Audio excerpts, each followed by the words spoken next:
The Roman Empire became in its peak a shining lighthouse in the distance that guided 3 continents in its time to an era of prosperity and culture. That was not, however, the case of the late Roman Empire in the 5th century. Its once proud citizens were humiliated into an instrument of production.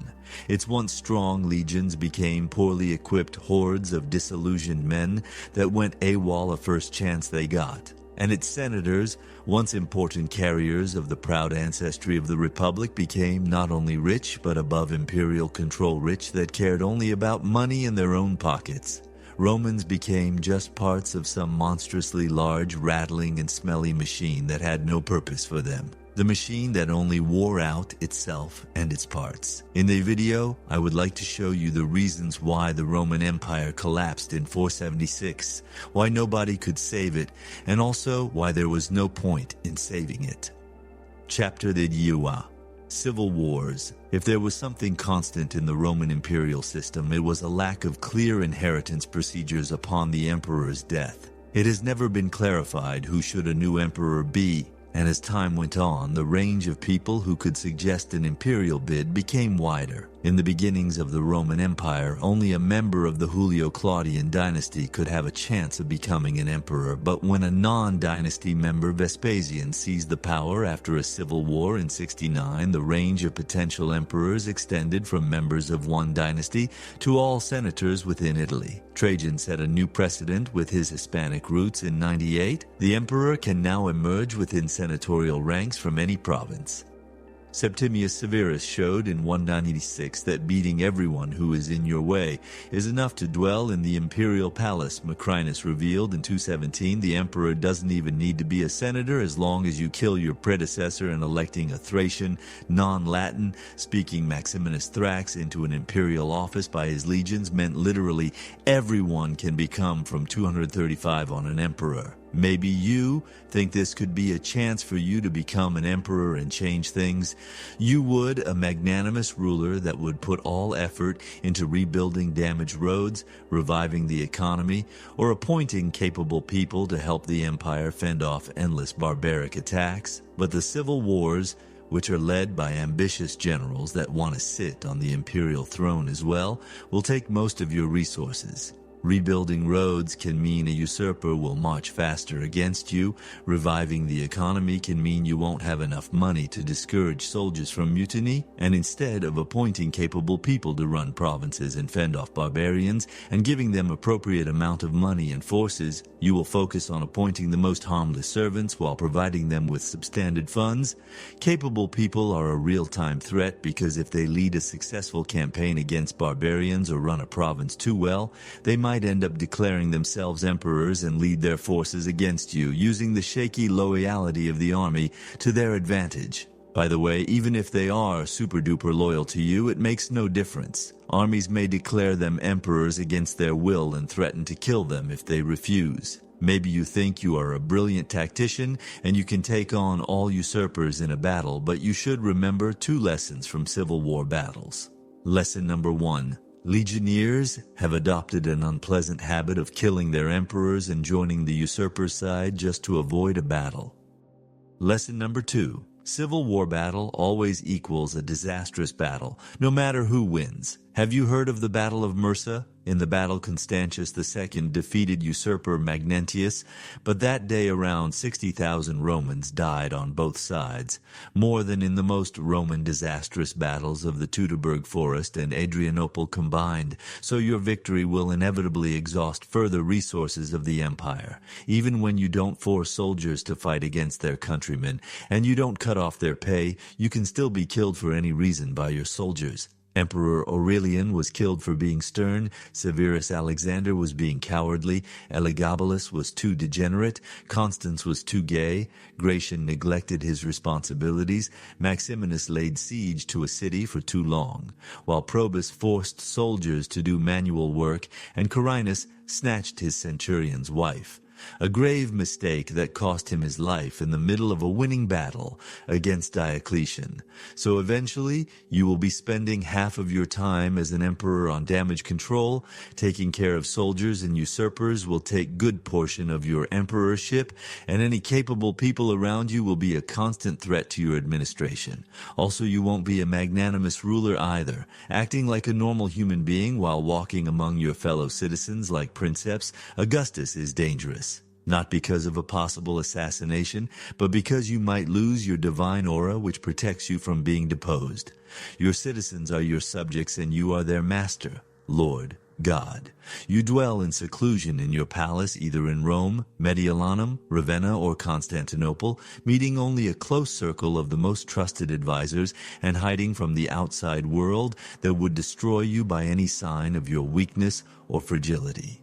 Chapter 2. Weak Army. A Roman army became a shell of its former self in the late antiquity. In all aspects, the Roman legions became obsolete, incapable of protecting the empire, and lacked the manpower to supply the increasing demand of new soldiers. Even though a rare document called Notitia Dignitatum from 420 tells us that Rome had about 600,000 soldiers, this number is grossly exaggerated. It consisted of non-combat personnel, shitty border limitani, and on paper only legions that existed only in authors' creative imagination land. The real number was about a half of it, only 300,000 soldiers to defend around 5,000 kilometers of borders. The Roman Empire suffered heavily from manpower shortages and wasn't able to solve the issue. Since first-century Italians were largely exempted from serving in the army, they were already considered too soft and weak for military service. Emperor Valentinian III, 400 years later, even proclaimed that no Italian citizen is obligated to serve in the army, so the duty to defend the empire fell on provinces. The best soldiers were recruited in Pannonia and Moesia, but since the huge chunk of those provinces were under the control of the Eastern Roman Empire, Western Romans had to recruit elsewhere. But as Italy was exempted, Britannia and parts of Hispania were lost after a series of disasters in 410, more on that later, and African levies could only be used to guard a vital grain supply from Africa.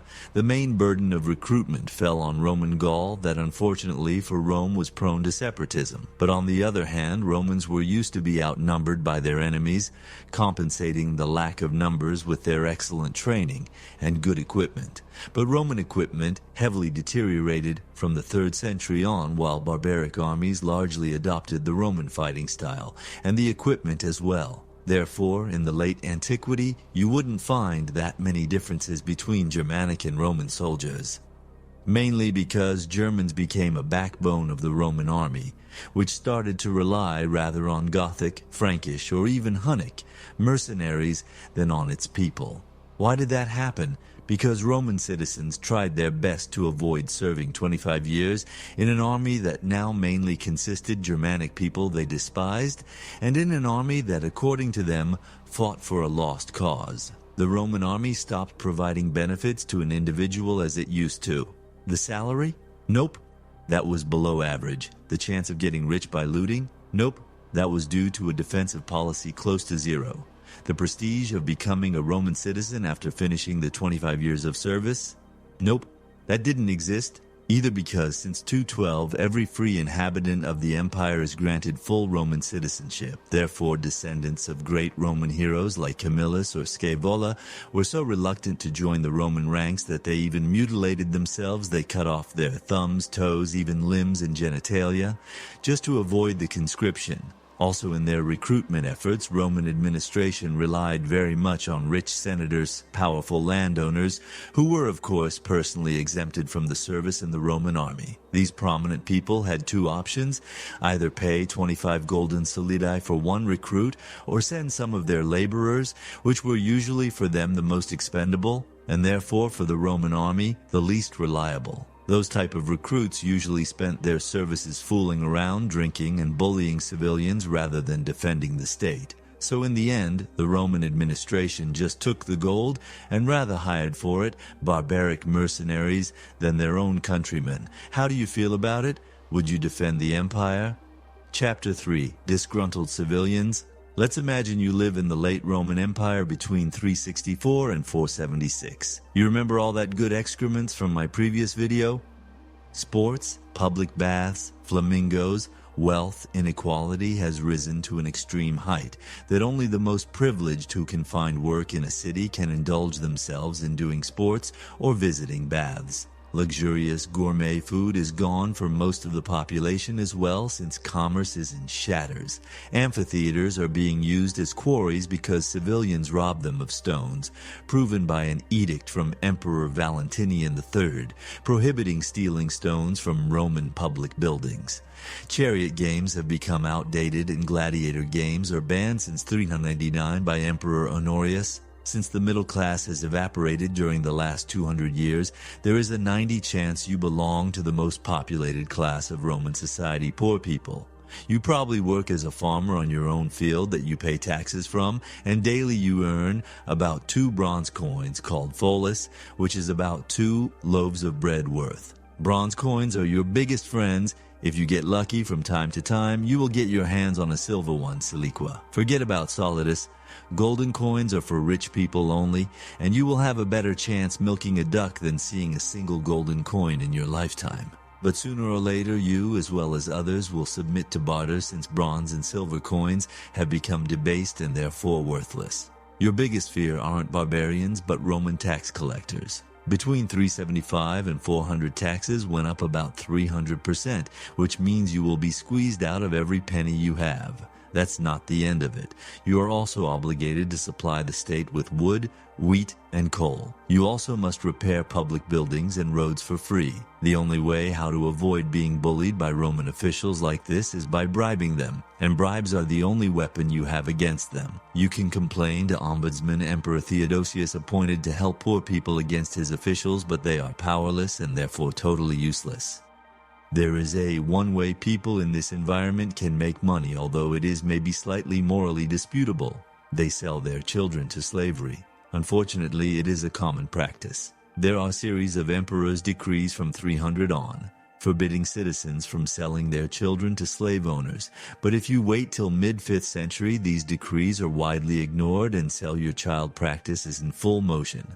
Sigh, you think you reached your limit. You cannot take it any longer, the poverty, the corruption, the child slavery, the endless amount of edicts and decrees that forbid you from doing anything. You decide to pack your things and get out of here. You sell your land and you move somewhere, just away from all this. But wait, you can't. Emperor Theodosius III prohibits in his decree from 390 any migrations within the realm. You and your children are obligated to stay where you currently live forever, and if you disobey, you will be whipped. And this is just the beginning. If you think that switching jobs would make your life less miserable, you have always wanted to become a blacksmith, for example. The same decree forbids everyone from changing their occupation. If you were born into a farmer family, you must remain a farmer your whole life. The only way for you to change your occupation is that a government recruiter comes by and gives you a tempting offer to serve 25 years in an army. If you refuse, you will be whipped. If you try to avoid the conscription, you will be burned alive. The last possibility to get away from all this is for you to enter the services of some rich senator landowner and become a tenant farmer. The good news is he will protect you from Roman officials, recruiters, and tax collectors, since he has enough money to bribe them all. The bad news is you are giving up your freedom, and you are becoming a subject/softcore slave of the landowner. So at the exact moment you become useless to him, he will no longer protect you and throw you out in the open. So, this is your life now. You understand that under these circumstances, the empire's survival is unbearable. Poor people cannot be enthusiastic about defending the Roman Empire that has become a tyrannical regime in which poor suffer and rich bribe problems away. Chapter F4. 406. Whatever could go wrong for the Western Roman Empire went wrong between 406 and 413. If you want to take a closer look and find out what really happened in that period of time, go check my map video and don't forget to slow it down. Summary of those years: for Emperor Honorius. Capital is sacked, 8 different tribes attack the empire, only one of them is successfully repelled, which means that 7 remaining tribes now dwell within the Roman borders. Britannia and Hispania are lost, Africa is about to be lost, and you have 7 usurpers who have risen up against you. Chapter 5. Germans. If one nation could be crowned as the biggest defiers of the Roman power, it would be the Germans.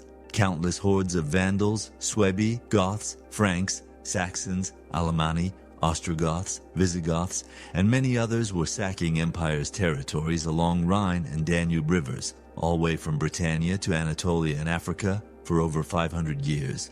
Germanic barbarians launched around 109 major attacks on Roman soil from AD 1 to 476. The cause of Rome's downfall, however, weren't Germanic hostilities but rather Germanic friendship. Rome could deal with the incursions, but when Germans resettled on their territories, Romans were totally clueless what to do with them because in the late Roman Empire, the biggest enemies were also the biggest allies of Rome. As mentioned before, the Roman government could not rely on its own citizens to provide the necessary defense of the borders and therefore decided to hire Germanic tribes against other Germanic tribes.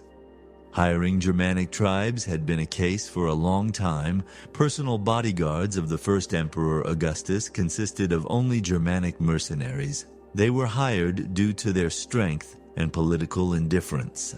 Gradually, fierce Germanic warriors played more and more important military roles. After some border provinces of the empire were depopulated over time, manpower-lacking emperors decided to populate those territories with some Germanic tribes. It was a good idea on paper. Germans provided wealth for the empire in times of peace by tillaging lands they were living on and defended the borders during wars. Sometimes it worked great, like when in 358 Caesar Julian resettled Franks in northern Gaul as allied foederati. But sometimes it did not go that great when 20 years later Roman Emperor Valens did the same with Visigoths in Danube area. After Visigoths had been resettled in 376, Romans treated them like Cheti. That cannot come as a surprise, however, since Romans had always treated everyone like Chet, friends or allies.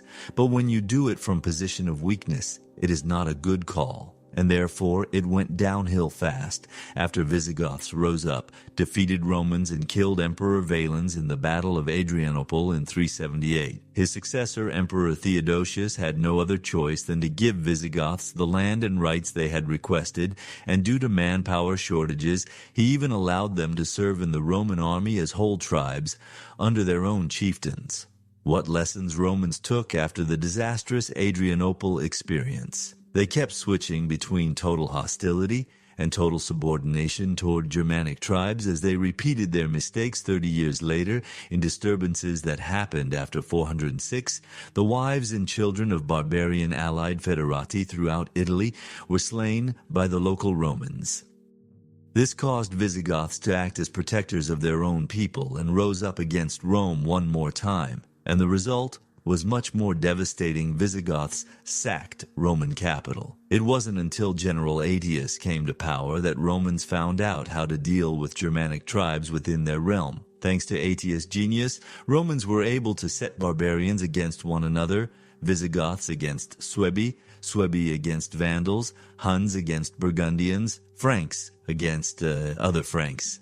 Aetius was a pragmatical man and knew that the survival of Rome depends on a relationship with barbarians, and he tried to make the most of it. His struggle against Attila's Hunnic hordes, for example, that were to be a threat of historical proportions, ended exactly at a moment when Aetius repelled Hunnic forces in the Battle of Catalaunian Plains. Even though Aetius' coalition of Romans and Germans was victorious, he refused to strike a final blow to the Huns, knowing that the Asian menace is the only power that keeps Germanic tribes in line. When Hunnic Empire dissolved after Attila's death in 453 and Aetius is foolishly killed by Emperor Valentinian III 1 year later, the fate of the empire is sealed. Germanic fear of Huns and Aetius' pragmatism were the only factors keeping the Roman Empire alive at the time. After 455 tribes of Visigoths, Franks, Vandals, and Burgundians who had lived on the Roman territory as foederati took the empire apart. Generally, it is believed that Germanic barbarians destroyed the Roman Empire, and it is a true statement, epilogue but only partially. But it is often neglected how the reluctance of Romans to defend their empire caused its downfall. And empires with such inhabitants are beyond saving, and people who don't lift a finger to defend their homeland are meant to be subjugated.